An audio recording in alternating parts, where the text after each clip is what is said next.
Hey folks, and in today's video, I'm going to be giving you the most optimal DPS guide for the Lightfall expansion. Now keep in mind that you will need different weapons for certain situations, so don't take this as a one and only solution for bosses. Now, while my damage might not be the best of all time, I do consider myself a very proficient damage player compared to most players. Now, it's likely this is going to be a little bit longer of a video, so I have put timestamps in that will allow you to skip to any part of the video that you desire to watch.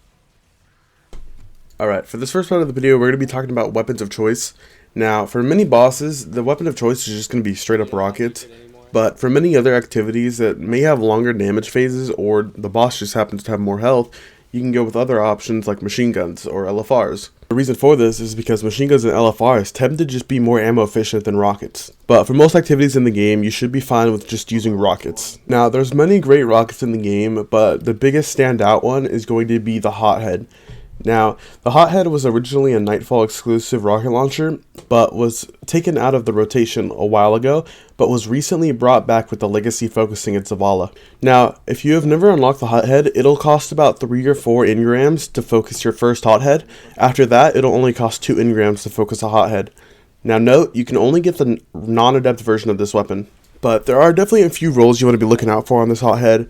Now, the first one I'd recommend for most warlocks is going to be the demolitionist and explosive light role. The reason for this is because demolitionist will allow you to reload your hothead just by throwing a grenade, which is very strong in the current meta of Starfire Protocol for warlocks. The second part of this would be explosive light, and the reason for this is because it is the highest damage buff in the game on rocket launchers. Explosive light gives you a benefit of 25% compared to Vorpal only being 10% or Frenzy only being 15%. Now, the major downside of this is that you only get 6 shots of explosive light, but can be easily replenished over longer phases or just by placing another well. This role could also work on hunters with the Spine of Ahamkara trip mine build, but won't be as reliable as on warlocks with Starfire. So because of that, the second role I'd be recommending is going to be Field Prep Clown Cart, as what this role will allow you to do is bump out a ton of rockets very fast.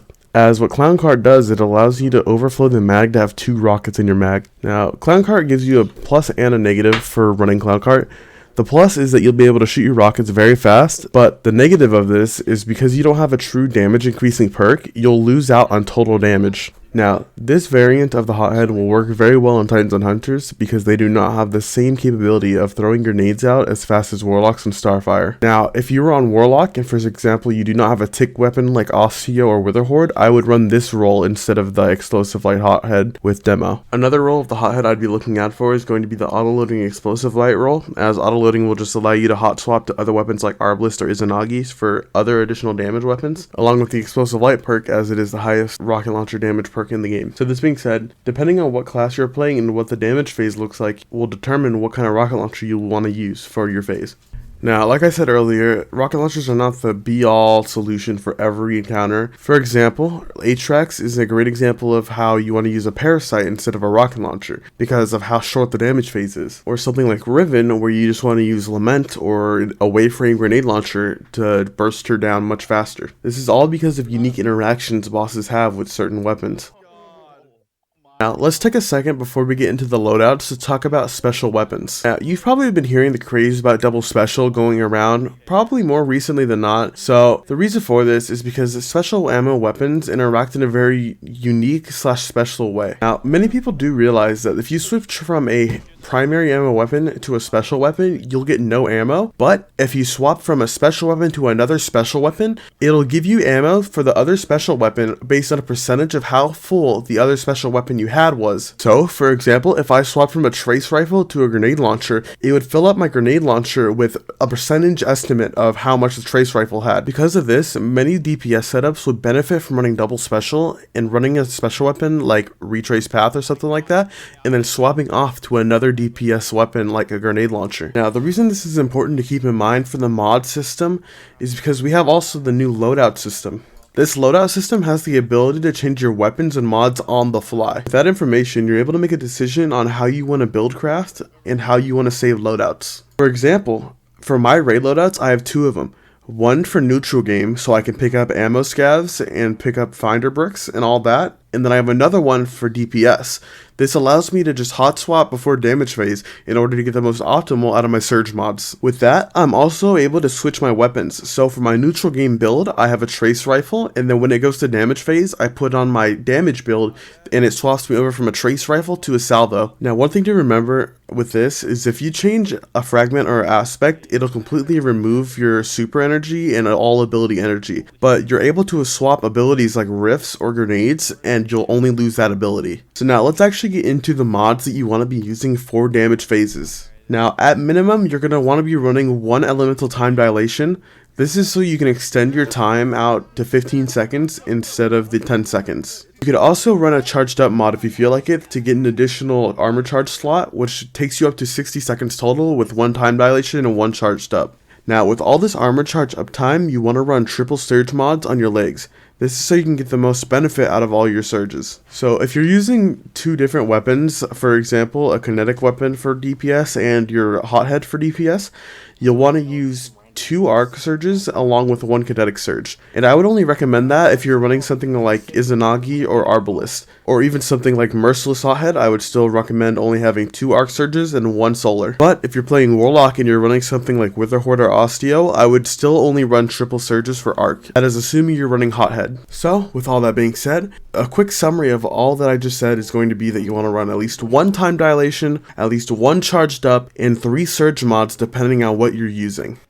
Now, let's get into this next category where we talk about either buffing your team or yourself or debuffing the enemies. Now, let's talk about the 2 obvious ones first. It is going to be global debuffs and empowering buffs. So your debuffs are going to be stuff like your tractor cannons or tethers, which apply a 30% debuff, or even as something as simple that applies weakening effect, such as your vortex nades with undermining. What weaken essentially does is it causes a global debuff to basically increase your damage from all sources, including abilities. Now, that is a very important distinction, as empowering buffs such as or Lumina apply a empowering buff which only increase your weapon damage. Both debuffs and empowering buffs have different tiers of how much they can give you benefit.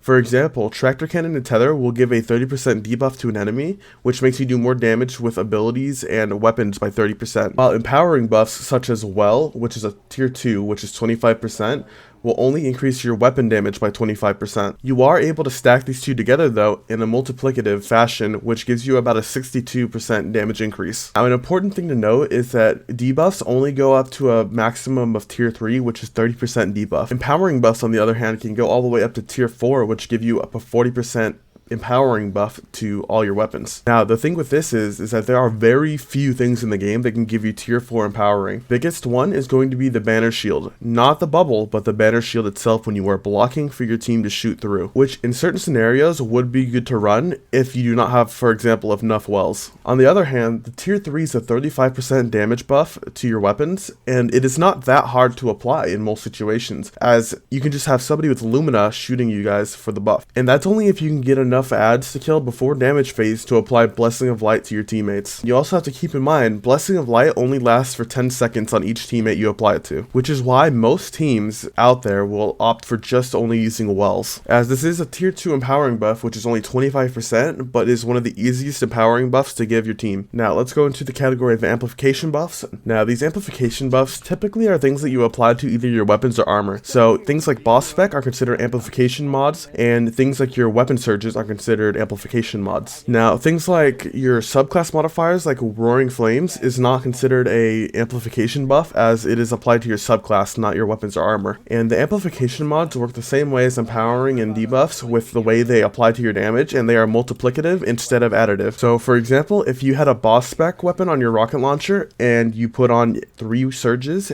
and for example you had a empowering buff like that would give you about the same buff as a tether and a well alone. So it would give you about a 62-63% increase in damage. And if you wanted to add a debuff like tether on top of this, you'd be getting about a total of 112% damage increase. Next up, I wanted to talk about the weapon perks and exotic perks, as these apply the same way, as they will be multiplicative with your other buffs and debuffs applied. Now one thing that you need to take note of is things like weapon perks like explosive light, for example, will stack with things like empowering buffs and weapon surges, while an exotic like Curse of the Falling Star will not, because it is considered an ability / super, meaning this will stack with things like, for example, a tether, but it won't stack with your weapon surges. Now, if you add all these together, you can see that you're able to get some pretty insane damage numbers just from empowering buffs, debuffs, and etc. Now, I'm going to leave a pinned comment with this spreadsheet that I'm pulling the info from, as it has a very in-depth guide of how to do everything that I have mentioned.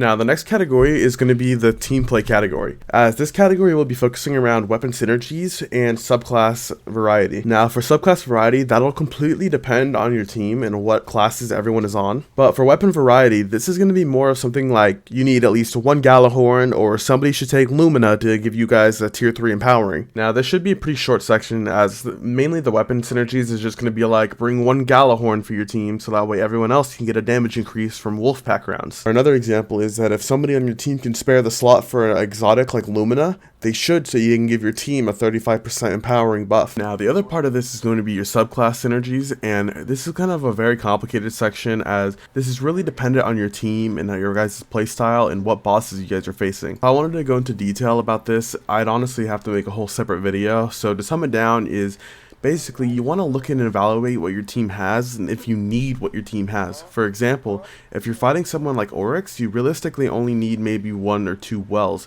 so everyone else can go like Nova Bomb or something else for more damage. Another example of this is, for example, on War Priest. As long as you have at least 2 Warlocks, if you have any extra Warlocks, one of them can be on Arc Souls, because you'll be close enough to War Priest, the Arc Souls will be benefited.